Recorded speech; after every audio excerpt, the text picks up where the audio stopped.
Boker Tov, ces paroles de Torah seront dédiées pour la guérison rapide de Yaakov ben Rivka, de Nissim ben Rivka, Sarah Simcha bat Séverine Léa, Yael Reizel bat Martin, Emma Simcha, Esther Simcha bat Yael Reizel, Shmaya Mordechai ben Yael Reizel, Dir Nissim ben Shira Léa, Ilana Chaya bat Chava, bat Eva Chava, et Régine Josette Aziza bat Rachel. On a expliqué la semaine dernière le lien de Esther à Malka. La Megillah, ce qui est de magnifique dans la Megillah, il n'y a pas le nom d'Hachem dans la Megillah. Pourquoi? Parce que Hachem se cache dans la nature. J'ai entendu une fois une belle phrase d'un arabe qui a dit que le mot en hébreu mikré hasard, si tu le partages en deux, c'est rak mais Hachem. Ça vient du bon Dieu. Le mot teva, nature, teva en chiffre numérique, c'est 81. Elohim, c'est pareil, c'est 81. Teva et Elohim, c'est la même gimatria. 85.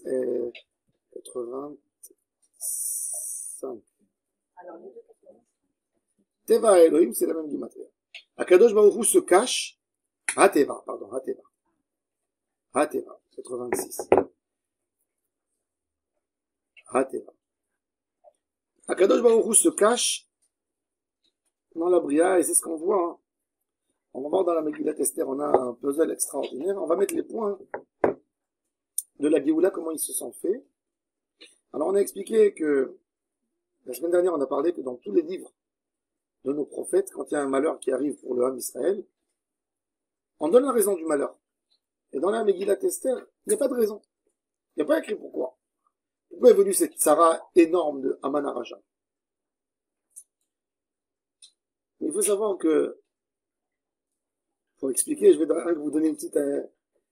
on avait en classe un prof, un jour il s'est levé, il a dit à un élève tout d'un coup, il s'est levé de sa place et il a hurlé. Tel, dehors tout de suite. Il a dit, mais qu'est-ce que j'ai fait? C'est ça ton problème, tu es là déjà 2 ans et tu ne fais rien du tout. Comme ça il lui a dit. C'est-à-dire, des fois, un homme, qu'est-ce qu'il fait? Il fait l'innocent avec Hachem. Qu'est-ce que j'ai fait? Qu'est-ce que tu veux? Qu'est-ce que j'ai fait? Pour lui, chaque chose, il dit, ça c'est petit, ça rien. Ça, je t'en supplie à Kadosh Baruch Hu. Pour ça, tu me punis pour ça. Et ça. C'est encore rien, ça. Et ça.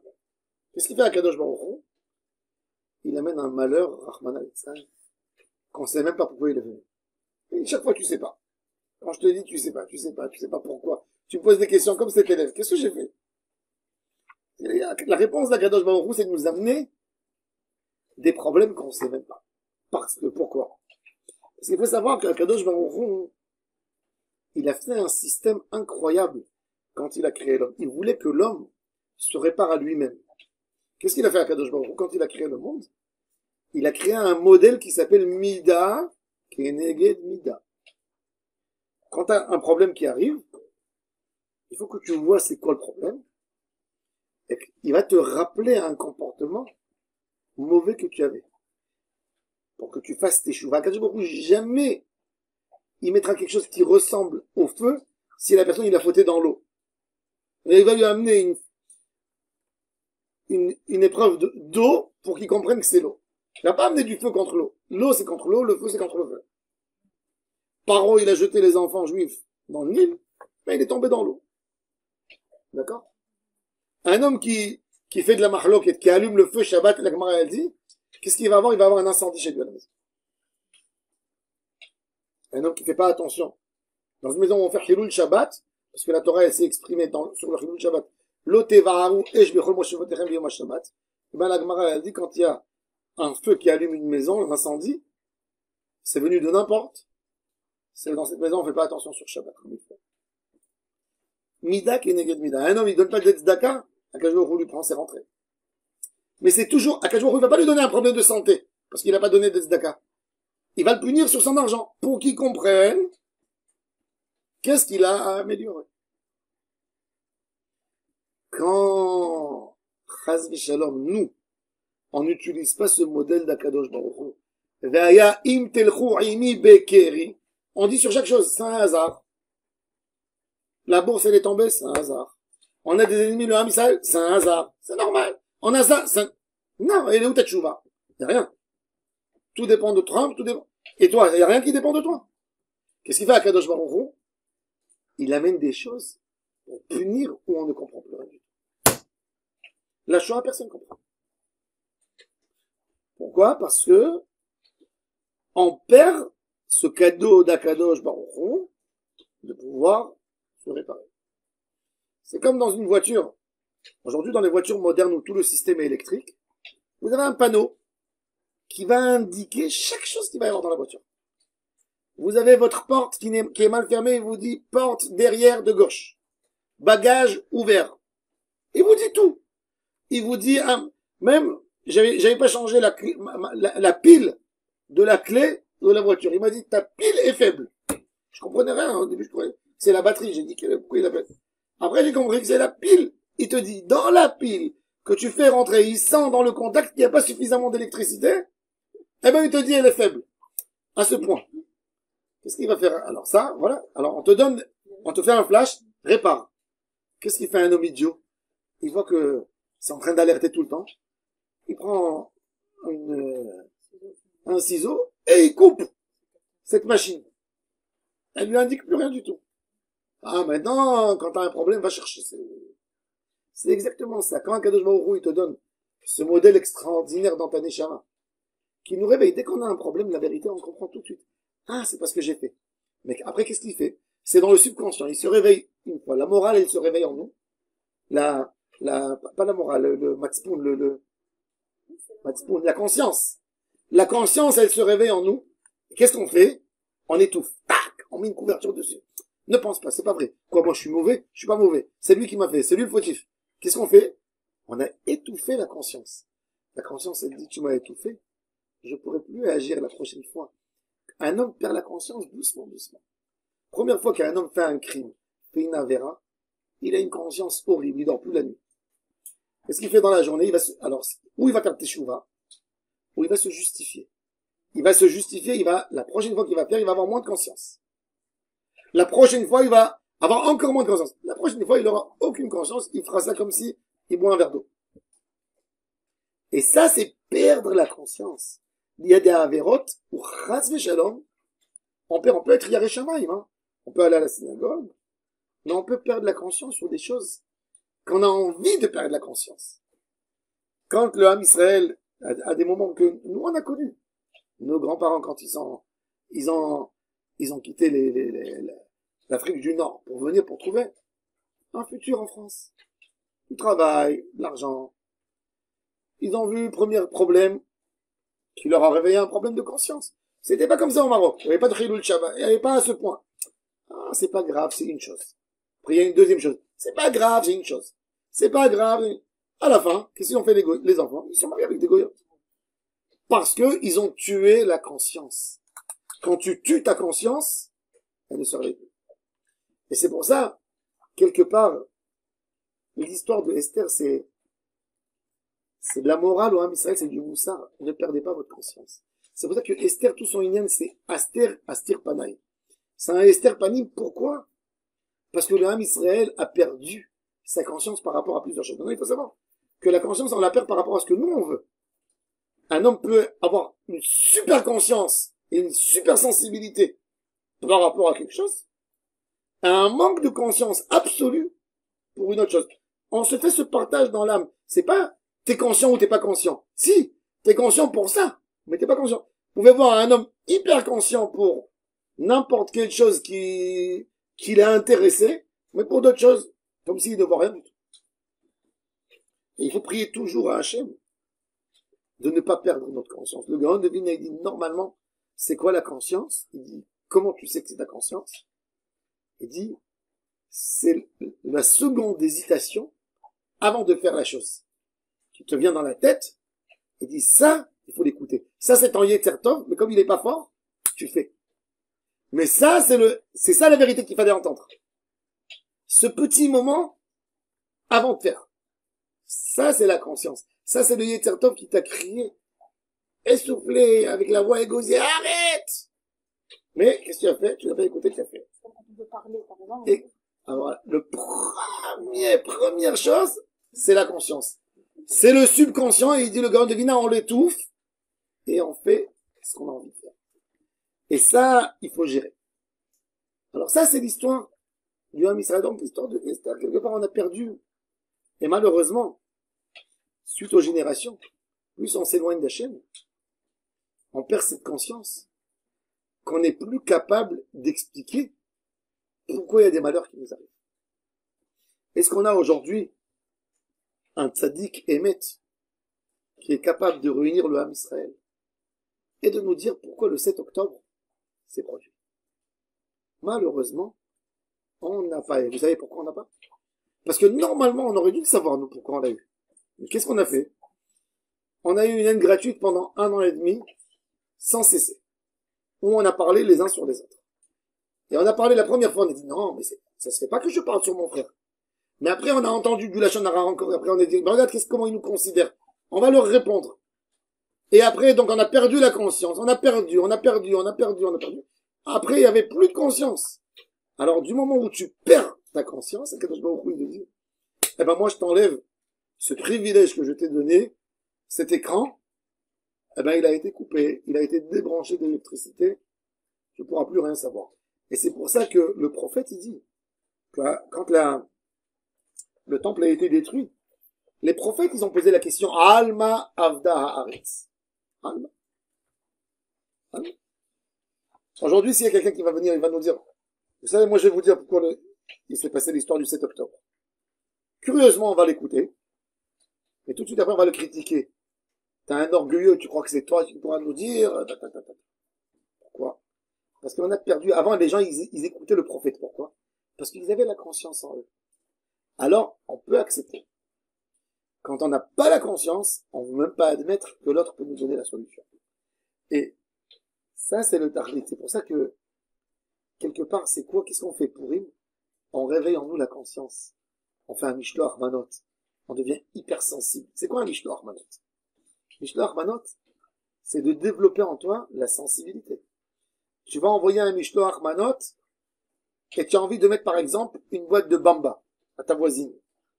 Après, tu dis non. Elle a sa voisine, elle a sa fille qui est sensible aux cacahuètes. Ah, elle est allergique au lait. Ah, elle prend pas de gluten, je peux pas lui faire un gâteau. Tu développes en toi, qu'est-ce qui va plaire à l'autre? Matanot la Vionim, tu vas chercher un porte pour l'aider. Tu réveilles en toi quelque chose d'énorme de conscience. Tu vas parler des Nissim d'Akadosh Baruch Hu, il faut écouter attentivement chaque mot de la Megillah. C'est pour essayer d'écouter cette voix divine. Ça, quelque part, c'est pour ça que la fête de Purim, elle est tellement magnifique. On mange et on boit, et on atteint un super niveau de Avodat Hashem. Pourquoi? Parce qu'on réveille en nous ce qui nous manque tellement, la conscience. Alors la Megillah, elle n'a pas dit l'histoire. Mais, à travers les choses, on va voir des failles. Alors on va passer sur certains points dans la Megillah, pour voir les points d'obscurité et de lumière. On a le premier point. Festin de Rajberosh. La Megillah, elle détaille en long et en large. Même la couleur du carrelage qu'il y avait dans la fête de Rajberosh. Un journaliste qui va détailler en long et en large une soirée magnifique que le roi a fait. Est-ce qu'il va s'attarder? Est-ce qu'il va écrire? Vous savez, il y avait les colonnes en marbre, d'où ça pendait des bijoux en argent. Il va pas écrire. Il va écrire un super beau décor, boisson, il va pas expliquer à quel point les bouteilles de vin, mais pourquoi? Parce que ça a commencé de là-bas, l'assimilation. Qu'est-ce qui était le titre de la soirée? Aujourd'hui, quand on fait des belles soirées, on leur choisit un titre. Il y a des gens qui font, par exemple, bar mitzvah des enfants, qu'est-ce qu'ils font? Ils mettent dans les tables les noms de tous les fleuves qu'il y a en Israël. Le nom de toutes les montagnes principales. Golan, Tavor, Mikatayar, on donne des noms. Il y a des gens qui vont faire des noms de tribus. Shevatim. On se choisit, ça veut dire, dans la fête, on a envie de donner un thème, on a envie que tout le monde se rappelle de quelque chose, qu'est-ce qu'on fait? On choisit un thème. Et, ça sera ça l'objet de la fête. Eh ben, Achashverosh, qu'est-ce qu'il a fait? Il a explosé les ustensiles du Beth Amikdash. Pour se donner un volume, un pouvoir. Et plus que ça, une royauté, il voulait exprimer sa force. Quand le temple a été détruit, Nabucodonosor a essayé de toucher les ustensiles. Il est tombé malade tout de suite. Son fils Évil Mérodach, il a touché, catastrophe. Son petit-fils Balshazzar a touché, Balthazar il a touché. Achashverosh, il a essayé doucement, il a vu qu'il n'y a rien qui s'est passé. Il a dit, c'est moi qui vais exprimer ma royauté, que je suis plus fort que tout cela. Eh ben moi, je vais utiliser. Qu'est-ce qu'il a fait? Le thème de la soirée, de ces 7 soirées de folie qu'il a fait pour les gens de Shushan Abira, eh ben c'était les ustensiles du Beth Amikdash partout. Il y avait l'encensoir qui était sur une table exposée et les encens dessus. Achashverosh, qu'est-ce qu'il a mis dans le festin? Le 7e jour, le pectoral. Il a mis le tzitz du Kohen Gadol sur lui. Et tous les juifs n'ont rien dit. T'es invité. Maintenant, la Megillah, elle te dit que tout le monde volontaire. Vous aurez pu vous absenter, pas grave. Si c'est écrit là, Asot Kilton Ish Vaish, ben, tu peux dire à Achashverosh, ça me plaît pas, ça me vexe énormément de voir ma religion profanée par rapport à nous. Nous, on n'a même pas le droit de regarder les ustensiles du Beth Amikdash. On n'a pas le droit de rentrer. Je peux pas m'asseoir sur une table comme ça. C'est comme si tu me fais asseoir sur une table où il y a du gluten. Pour quelqu'un qui a le teliac. Tu me fais asseoir. Non, impossible. Mais on voit qu'ils étaient là-bas. Kol Arab, ça veut dire même le Ham Israël. Ça, c'est le début. Ensuite, on voit quoi ensuite? On voit une histoire de vengeance d'Hachem au Réchaïm depuis le début. Vashti. Vashti, elle est pour rabaisser les Juifs, elle voulait des servantes juives. Pas des goyotes. Ils dominaient 127 nations. Et ben, elle voulait que des juives. Qu'est-ce qu'elle leur faisait? Elle leur permettait pas de s'habiller bien, comme des bonnes filles, des princesses. Elle les laissait presque nues. Elle les faisait travailler le jour du Shabbat. Vaï Bayom HaShiviri, c'était quand? C'était Shabbat. Shabbat, son mari a demandé à l'amener. Et elle l'a amené comment? Nue. Pourquoi? Parce que ils ont tous bu, ils sont devenus complètement tarés. Et commençaient à avoir un débat entre eux, c'est quoi les plus belles femmes? Quelle ethnie? Achashverosh, il avait 127 ethnies dans sa royauté. Et il leur a dit à Achashverosh, il s'est mêlé lui, il n'aurait pas dû parler, c'est un roi. J'ai un bijou que personne ne vous connaît. Ma femme. Ils lui ont dit, amène là. Ils lui ont dit, mais sans bijoux, sans rien. Il faut voir devant tout le monde comment on fait un test de beauté. Nue, comme elle est nue. La Gemara a dit, elle voulait venir. Elle voulait. Elle donnait des coups. Elle demandait à frapper les femmes juives qui travaillaient chez elle avec des fouets.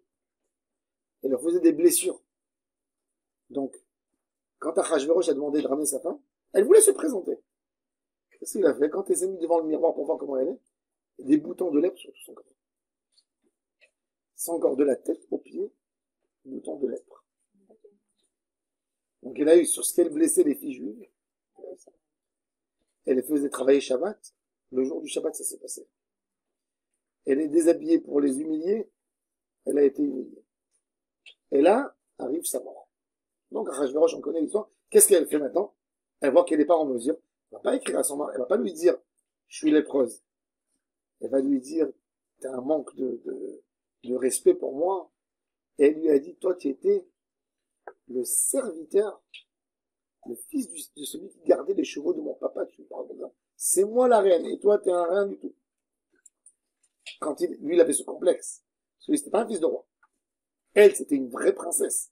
Arrière-petite-fille de Nabucodonosor.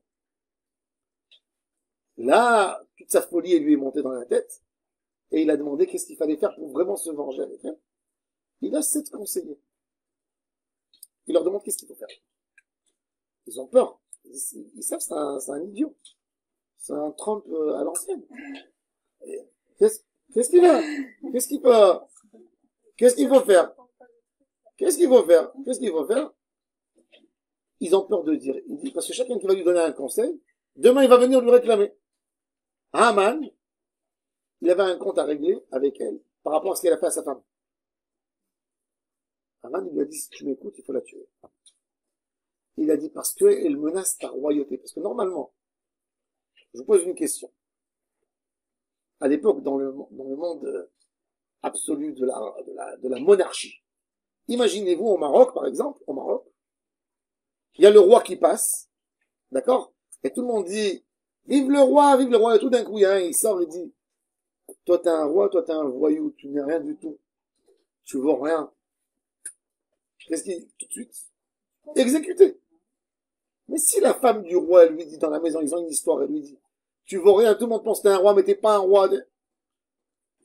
Il va l'exécuter parce qu'elle a dit ça. C'est pas un citoyen, c'est sa femme. Elle a le droit. Qu'est-ce qu'il est venu à Haman dire à Achashverosh? Il lui a dit, dans cette histoire, elle ne joue pas le jeu de ta femme. Elle joue le jeu que elle est la reine et toi t'es un citoyen. Donc, même avec elle, il faut que tu te comportes comme un roi et la rendre citoyen. Et un citoyen qui maudit le roi de cette manière, eh ben, il faut l'exécuter. Ça, c'était l'argument de Memouchan. Le roi lui dit, mais je vais moins gouverner si j'ai pas la reine. Il disait, tu es déjà fort. Tu as utilisé les ustensiles du Beth Amikdash. Ta royauté est forte. Tu as tous les fonctionnaires d'État, c'est toi qui les payes. Il n'y a personne qui va faire la rébellion contre toi. Et il écoute Haman et il tue Vashti. Bon. C'est déjà, qu'est-ce qui se passe ici? C'est la préparation pour que le roi va choisir Esther. Et là, qu'est-ce qu'il fait le roi? Il demande, il est triste, il est peiné.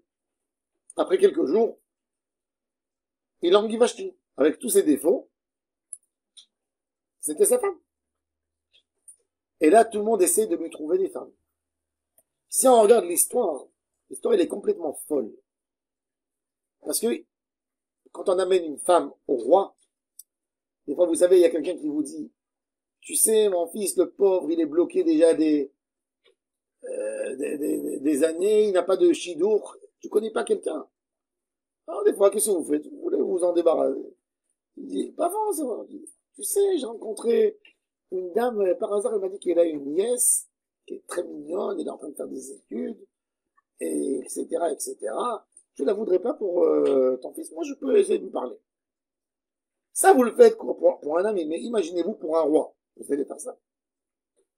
Vous savez, chez un roi, comment on dit quand on était jeune, quand on disait, il y avait des voyous dans le quartier, il te disait, quand tu parlais avec lui, il te disait, compte tes mots avant de devoir compter tes dents. Tu peux pas, compte tes mots, tu vas lui proposer n'importe qui, il va te tomber dessus. Vous savez combien de femmes il a rencontré à Achashverosh avant de choisir Esther? Presque 1000 femmes. 1000 femmes, c'est à tous les niveaux, c'est une folie, on est bien d'accord. Ça n'existe pas. Hein? Tout est démesuré dans cette histoire. Achashverosh, maintenant, qu'est-ce qu'il fait? Il envoie chercher des jeunes filles. Officiel, c'est des jeunes filles célibataires. Mais après, il demande de kidnapper des femmes. Toutes belles femmes. Et on prend des femmes mariées et Esther se fait attraper. Maintenant, la chose la plus horrible dans cette histoire de Achashverosh, c'est que la fille, il était fou furieux et on lui donne à la fille, il avait une richesse colossale, il n'y a rien de impossible pour lui. Chaque femme, elle se fait traiter 12 mois. 6 mois dans des huiles, Shemen Hamor.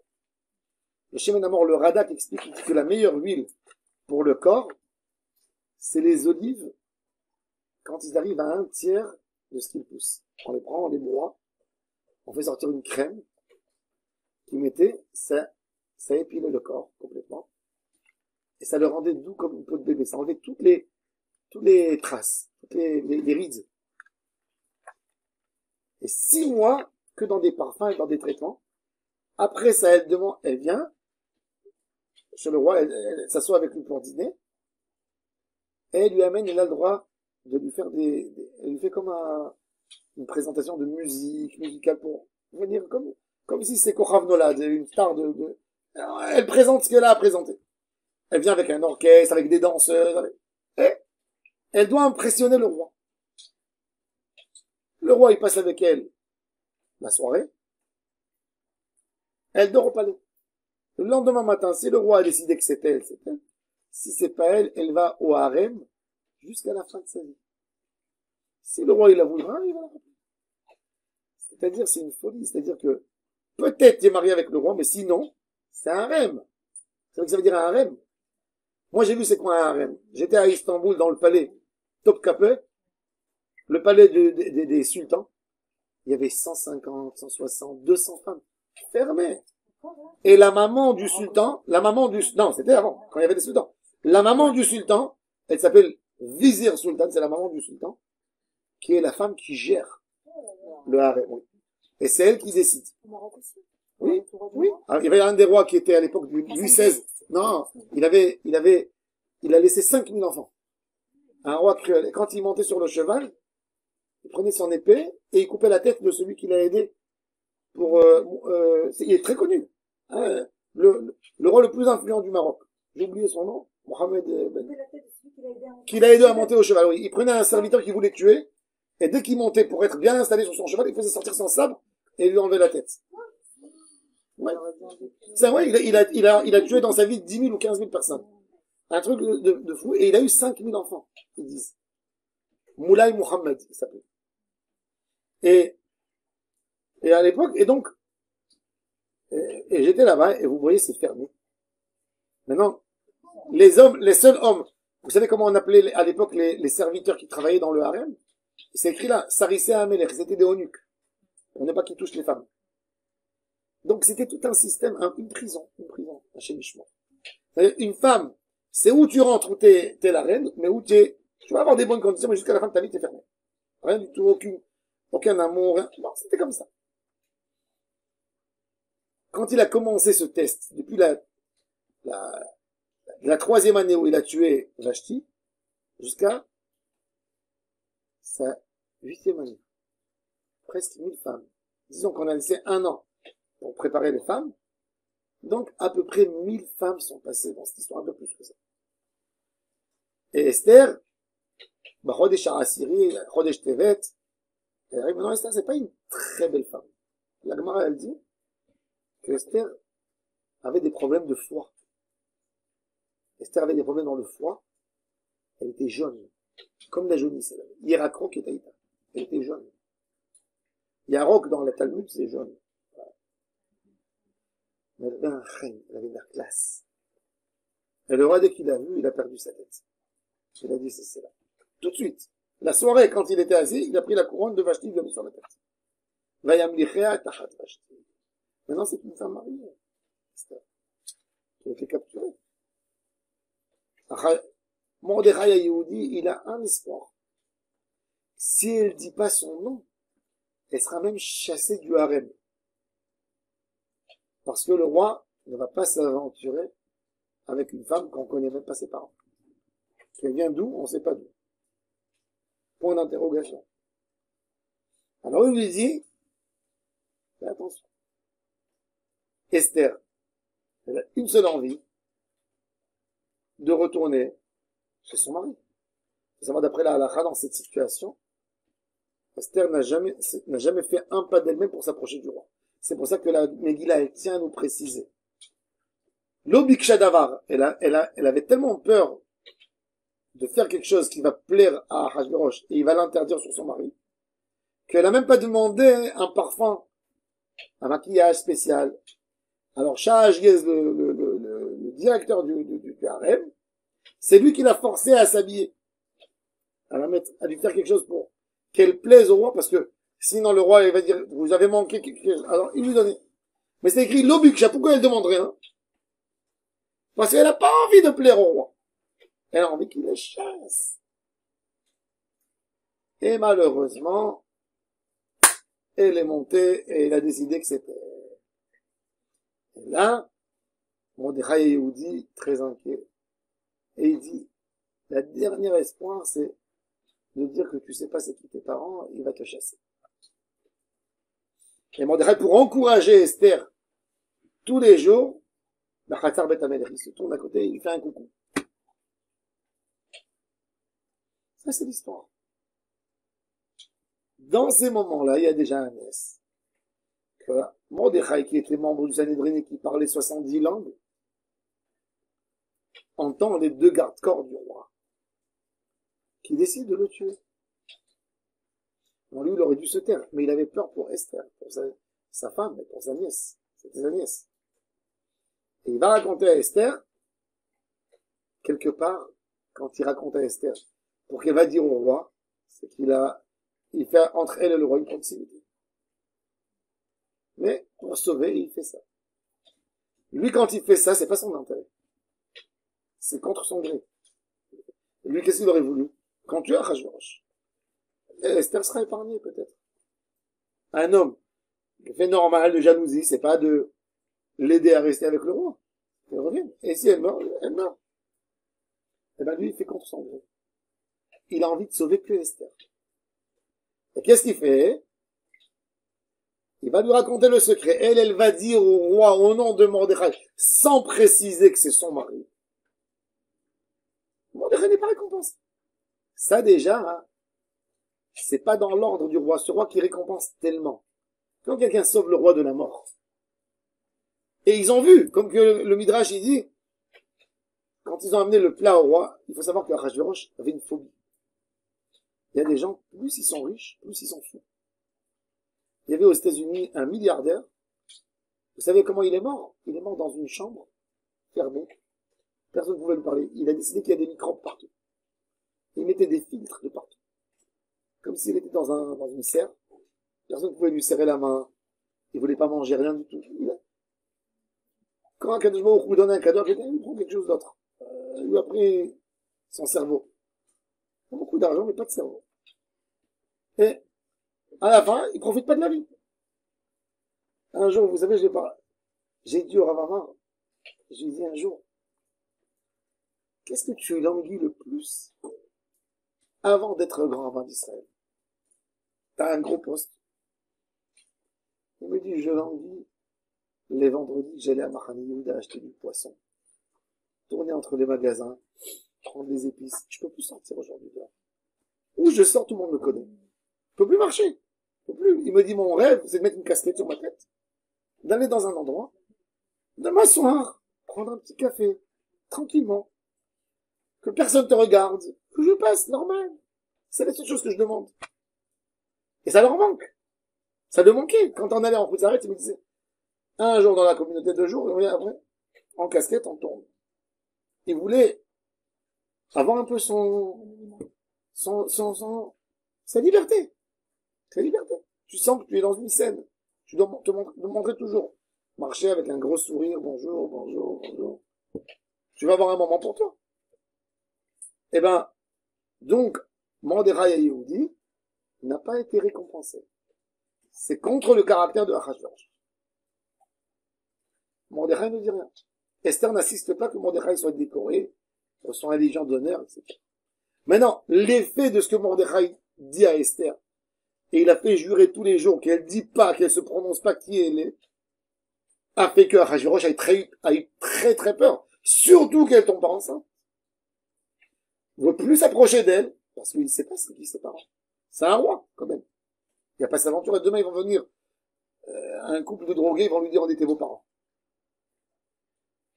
Pas du tout. Je te maries avec une fille, tu sais pas dire c'est la fille de qui? C'est non, tu peux pas marcher avec elle à présenter au public.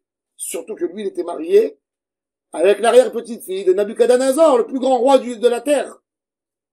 C'était sa femme officielle.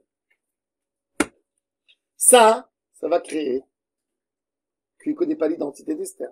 Qui c'est qui va prendre comme bras droit? Haman, Amalek. Si Ahashverosh savait que Esther était juive, jamais tu prends ton bras droit un nazi, n'est-ce pas? Mais comme il sait pas qu'Esther est juive, il prend Ahashverosh. Il prend Haman. Autre temps, Haman grandit.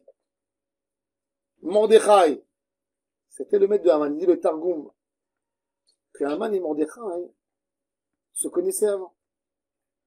Mordechai et Haman étaient des officiers. Avant Ahashverosh, des officiers dans l'armée. Et on les a envoyés dans une mission pour faire la conquête d'une ville.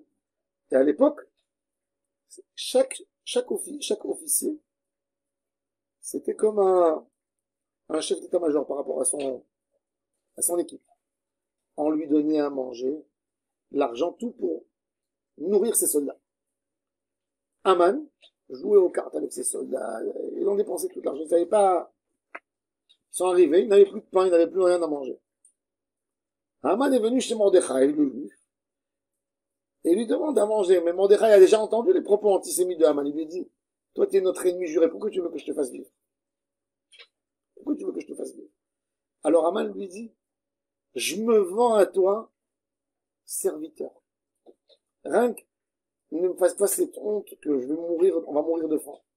Mordechai lui dit pas de problème. Il lui fait un tatouage sur son pied, vendu à Mordechai. Écrit dessus. Tatoué sur lui. Et chaque fois quand Haman, il marchait comme un parent, pour montrer à tout le monde. Il s'est même mis sa Avodazara, une statue à lui, sur sa veste. Il passait à côté de Mordechai, Mordechai lui donnait un petit coup dans la cuisse. Genre, regarde. Souviens-toi d'où t'es venu. Haman ne pouvait plus supporter ça. Et il a décidé de tuer Mordechai et tous les juifs. Maintenant, tout ça, ça n'aurait pas pu se passer si Mordechai avait autorisé à Esther de dire qui elle était. Jamais le roi. Ils auraient mis un veto tout de suite. Il aurait mis un veto. Il a dit pas celui-là. Ou bien Haman serait resté dans ses petites mesures. Il aurait compris. Il aurait eu peur d'agir. Est-ce que Haman peut lui donner une idée de tuer tous les juifs sachant que la femme du roi est juive? Impossible. Autre temps, Ahashverosh se fâche avec Esther parce qu'il comprend, il soupçonne qu'elle sait qui sont ses parents. Qu'est-ce qu'il fait? Il laisse Esther dans le harem. Elle sort de la maison royale. Elle va dans le harem. Et elle est plus que les autres, et il continue à chercher des concurrentes. Il repasse à cette histoire de chaque soir une autre femme, chaque soir une autre femme, chaque soir une autre femme. Dans ces moments, il y a le décret qui sort, et dans ces moments, il y a un Mordechai qui vient, qui donne un nouvel ordre à Esther d'aller dire au roi qui elle est, et de demander, de supplier pour son peuple. Esther lui dit, là c'est de la folie complète ce que tu es en train de faire. Au début, tu m'as fait toute cette histoire tu as dit que sinon je suis interdite. Mais moi j'ai pas envie de transgresser la Torah. Et elle lui dit non. Elle lui dit, tu es obligé. Je suis un prophète. Parce que un homme peut pas dire un rave. Est-ce qu'un rabbin peut attraper un juif et lui dire, va faire une ravera, maintenant? Et j'ai garanti, toi pour moi, pour le Olam Haba. Vous savez, il y avait une tzaddik qui est au Maroc, qui s'appelait Sulika Khachouel. La Sulika. Il a été attrapé. Et le Rav de Fès, il s'appelait le Rav Sarfati à l'époque. Il va chez elle, en prison, parce que, en fait, c'était le voisin arabe qui voulait d'elle, après c'est le Pacha, après c'est arrivé au roi, le roi voulait d'elle. Et il lui dit, pour ne pas nous faire du mal à nous les juifs, épouse le roi. Et elle lui dit, toi t'es rabbin, religieux, tu me dis de faire une avéra. Il lui dit, mais tu vas sauver les juifs comme que Esther, elle a sauvé. Elle lui dit, Esther, elle avait Mordechai qui était une sorte de prophète, toi tu n'es pas prophète. Elle meurt. Et avant de mourir, de se faire lapider, se faire pendre, elle prend pour ne pas qu'on voit son corps, elle prend une pince, elle met dans son corps et elle attrape dans ses habits. Bon. C'est-à-dire que un rave, surtout, pour un mariage mixte, c'est qu'un rabbin du plus haut niveau du Ham Israël, ce qui peut dire à une femme juive, marie-toi avec un goy pour sauver ton peuple. Il n'a pas cette autorité. Et c'est ce que Esther, elle dit au début, à Mordechai. Qu'est-ce qui t'arrive, mon cher mari, mon rave, mon oncle, celui qui m'a élevé dans le chemin de la Torah, tout d'un coup, tu me dis de faire. Et Mordechai lui précise, lui dit oui, et si tu ne le fais pas, c'est une affaire. Autre temps, le roi, il est déjà dans toute sa folie parce que on a essayé de l'empoisonner. Donc il développe une phobie terrible à tout celui qui rentre, il donne l'ordre de tuer tout celui qui rentre chez lui à la maison. Et Esther, elle va, Pachout, faire Kiddush Hashem, prête de mourir. Et quand Esther, elle va, elle a une neshama spéciale qui descend, qui l'accompagne. Et quand Achashverosh, il la voit, il fond et il lui donne son spectre. Qu'est-ce qu'elle fait, Esther? Elle a envie de parler avec Achashverosh, mais elle a une Ruach HaKodesh qui lui dit, ça n'ira pas. Il dit, alors ma femme, ma beauté, qu'est-ce que tu veux? Et je veux te dire mes origines, mais je veux faire une fête et te dire au milieu de la fête. Et il dit, tout de suite, attraper à ma croûte. Il est affolé. Elle lui dit, je veux que tu invites qui? Aman. Il y a le Midrash qui dit que Esther, elle a compris que Aman, c'était le problème. Qu'est-ce qu'elle a fait? Elle a voulu donner à Achashverosh l'impression que Aman est amoureux d'elle et qu'elle, elle est amoureuse de Aman. Comme ça, le roi, il a tué avec Aman et le décret soit annulé. C'est-à-dire, elle était prête, elle change de programme, et elle est prête de mourir pour l'homme Israël. Donc il fait la fête, au milieu de la fête, il dit, alors Esther, raconte-moi. Elle lui dit, je me sens pas encore suffisamment forte pour le faire, je veux refaire demain un michté. Et demain, je le ferai. Le Ham Israël, quand elle va, il faut savoir que déjà Mordechai a déclaré un jour de jeûne. Parce qu'il y avait déjà 3 jours de jeûne avant qu'elle a commencé à aller. Elle dit à Mordechai, je vais aller, mais on va faire 3 jours de jeûne. Moi et mes compagnantes, et vous tous dans le Ham Israël, c'est ce qu'ils font. C'était le 16 Nissan. Elle rentre chez le roi, et Ben Ezraï dit qu'elle a voulu un siman du ciel. Elle a dit, tout ce qu'on a fait, il faut que Hachem me montre quelque chose. Si je reçois pas le signe du ciel, je fais rien du tout. Elle n'a pas reçu le signe. Donc, qu'est-ce qu'elle a dit? Demain. Maintenant, autre temps. Tous les juifs, Mordechai leur a dit, ça y est, Esther, elle est rentrée, elle a été. Ils disent, Esther, elle va amener la délivrance, elle va amener le décret. Eux, les juifs, ils connaissaient l'histoire. Parmi eux, beaucoup. Mordechai leur a dit, soyez confiants. Et tout d'un coup, Mordechai voit qu'il n'y a rien qui marche. Il dit, Esther, elle a tourné la tête. Elle invite Aman. Mordechai, il dit, Esther, elle invite Aman, qui a fait le décret. Et là, le Ham Israël, il prie vraiment pour Hachem. Il y a à Jérusalem une femme qui est mariée 25 ans, elle n'avait pas d'enfant. Depuis la 2e année du mariage chez les religieux, vous savez, pas de religieux. Tout le monde est stressé pour avoir des enfants. Elle a fait des traitements, son corps il a enflé. Moi, j'ai connu son mari. J'habitais à Arnaud. 23 ans des traitements. Un jour, son médecin l'appelle et lui dit, écoute, tu m'as nourri à moi et à moitié de la clinique ici. Tu as mis ici des centaines de milliers de dollars. Par honnêteté, je te dis voilà. Tu vois, quand j'aurai des cheveux ici, j'aurai des enfants. Elle avait 45 ans. Elle s'est mariée à 20 ans, 45 ans. Il dit, tu peux pas avoir un enfant. Arrête. Ton corps, il dit, en plus, tu risques des maladies terribles. Tous les hormones que tu as pris dans ton corps, les injectés de hormones. Elle est sortie de là-bas, détruite. Chaque fois, il donnait un espoir. On va essayer de faire ça, on va essayer. Il a dit, on essaie tout. Elle est partie de là-bas au Kotel. Elle s'est lancée sur les pierres. Pleurer. 9 mois après, elle a eu un enfant sans rien du tout. Elle a dit, jamais notre fille a été sincère. Toujours je pensais, je vais prier et le traitement. Ben là, je me suis mis dans les mains d'Hachem. Uniquement dans les mains d'Hachem Yitbarach. Pas avec, pas une ishtadlout. Je suis dans les mains d'Hachem. Zé ou zé. Et c'est ce qu'elle a eu, Esther Amalka. Elle s'est donnée complètement dans les mains d'Hachem. Et c'est là où Akadosh Baruch Hu, il fait le miracle.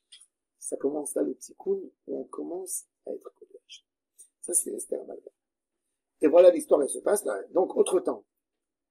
Aman, sa fierté, elle monte encore plus. Il décide d'aller prendre Mordechai. Mais en même temps, il y a un autre événement qui se passe. Le roi, le programme de Esther de vouloir créer chez Achashverosh une jalousie, ben ça fait son effet. Le soir, Achashverosh, il se pose la question sur son lit. Tu as vu comment Esther elle a sympathisé avec Aman, Natal? Elle lui servait les verres de vin, elle lui amenait. Mais Esther, elle voulait radoucir Aman pour essayer de négocier avec lui après. Elle s'est dit, où ça? Et lui, il se dit, peut-être qu'il est en train de faire un coup derrière mon dos, et il n'y a personne qui est là pour me raconter, pour me dire, pour me sauver. Il dit, mais peut-être c'est parce que j'ai pas récompensé les gens, auxquels je devrais récompenser, et on voit que je suis ingrat. Donc il demande d'amener le livre des gens qui ont fait des bonnes actions. Qui c'est qui lui lit le livre? Le fils de Haman qui était le scribe du roi, Shimshai. Et il lit. Et quand il arrive à l'histoire de Mordechai, il tourne la page pour ne pas la lire. Et l'histoire, elle réapparaît dans la page d'après. Et il tourne la page et l'histoire, elle réapparaît. Et le roi, il dit, lis! Et donc, il est obligé de lire parce qu'il s'est pas préparé à pas inventer. Et le roi, il dit, qu'est-ce qui a été récompensé Mordechai? Et tous ces gens à côté, ils disent, rien du tout. Autre temps, Haman, il est rentré après la fête chez lui à la maison. Affolé du carotte qu'il a eu. Un repas intime, la reine, le roi et lui. Et il dit à sa femme, regardez. Et il dit, c'est pas même maintenant, c'est le moment de tuer ton ennemi juré Mordechai. Et il fait le poteau, 25 mètres à l'époque. Quand on pend quelqu'un, c'est pas à 25 mètres de hauteur. Dans toute la ville, on pouvait le voir. Il se montre qu'il est plus important que le roi. Même ceux que le roi exécute, il les pend pas à 25 mètres de hauteur.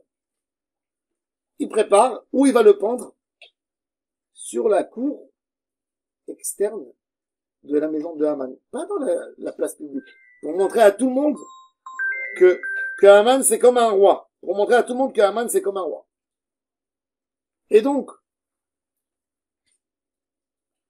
il vient à 3 heures du matin, Achashverosh lui dit, dis-moi, j'ai envie de faire plaisir à quelqu'un que j'aime. Haman, il est sûr que qu'on va continuer la surprise. Il est sûr qu'on continue la surprise. Quand il dit tout ce qu'il a à dire, le roi lui dit, va faire tout ça à Mordechai. Il cherche Mordechai, 5 heures du matin. Il faut amener Mordechai au bain. Mordechai, il a fait pousser les cheveux depuis le décret. Il est où le coiffeur? Alors, Haman était coiffeur quand il était jeune. Mordechai lui dit, c'est toi qui vas me coiffer. Bras droit du roi, il va coiffer Mordechai. Et il va chercher ton ciseau. Et quand il veut le monter sur le cheval, Mordechai lui dit, je suis fatigué du jeûne, j'ai jeûné 3 jours pour ton mauvais décret que tu as fait sur nous. Comment il va le faire monter? Il n'y a personne qui vient aider Haman. Haman se courbe, Mordechai grimpe sur lui, sur son dos, et quand il monte dans le cheval, il donne un coup sur le dos. Et il dit, c'est comme ça que tu fais quand tu vois ton ennemi tomber, et il dit, oui, un ennemi du Ham Israël, il faut, c'est ce qu'il faut lui faire. Bon, ouais. Et là, Mordechai sort, et déjà l'espoir dans le Ham Israël. Mordechai, il passe, dans la rue sur le cheval.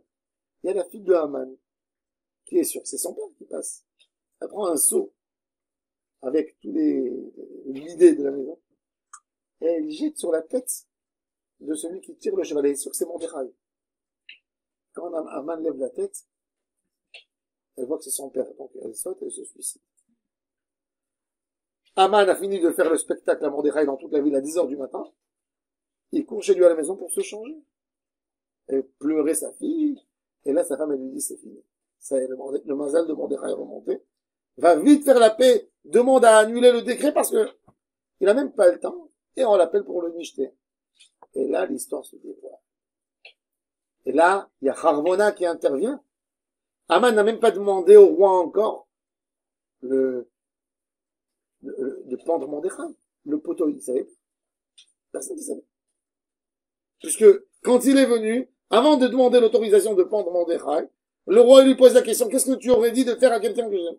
Donc il a même pas eu le temps de... Mais Esther, elle ne savait pas encore. Et tout d'un coup, il y a Harvona qui dit c'est Eliyahu Hanavi. Il rentre et il dit au roi. J'ai oublié un détail. Quand Esther, elle pleure, elle dit voilà, mon peuple, il a été vendu, et elle lui raconte ses origines. Elle dit, moi, je suis la petite fille de Shaoul Améler. La petite fille de Shaoul, Esther. Maison royale. Mordechai ben Yair ben Kish. Kish, c'est le papa de Shaoul, c'est la famille de Kish. Ish Yemini. Yemini, c'est la raccourci de Binyamini. Donc le roi, il est affolé, je suis marié avec la reine, Am Israël. Oui. Et donc elle lui dit, qui c'est qui veut vous faire du mal? Elle dit, celui-là, Ish Tsarveo. La Gemara a dit qu'elle a voulu dire, c'est toi le mauvais qui a signé sur ces décrets. Mais Gabriel, il lui a bougé la main sur Aman. Le roi, il s'énerve, il sort dehors pour prendre une cigarette. Il n'y avait pas de cigarette, il y avait d'autres choses, je sais pas. Aman, maintenant, il se dit que Esther, elle a sympathisé puisqu'elle a invité avant, la journée d'avant. Donc, quand Ahasverosh sort dehors, qu'est-ce qu'il fait? Il tombe sur le lit où Esther est assise pour la supplier qu'elle lui fasse pas du mal. Parce qu'il sait que les Juifs, je voulais rien faire contre toi. Autre temps, Ahasverosh, qu'est-ce qu'il fait? Il rentre. Qu'est-ce qu'il voit Aman sur quel lit? De sa femme. Elle l'a invité avant. Maintenant, il dit, il est sur son lit. Comment il se permet de monter sur un lit? Donc, autre temps, quand il est dans tous ses nerfs, il y a Harmona qui rentre et il dit, tu sais qu'il a préparé un poteau pour pendre Mordechai qui a parlé du bien pour toi? Ah, pendez-le là-dessus. Et là, tout change. Et là, on comprend tout d'un coup comment tout est là pour la Yeshua de Israël. Là, on comprend comment les choses... Et après, Ahasverosh lui donne la confiance absolue à Mordechai. Et lui donne quoi? La maison de Haman. Haman et ses 10 enfants étaient pendus sur le poteau où ils ont voulu pendre Mordechai. Les 10. Et là, on voit le chesed d'Hachem. Quand on a envie de comprendre Kadosh Baruch Hu, on a besoin de se donner à Hachem.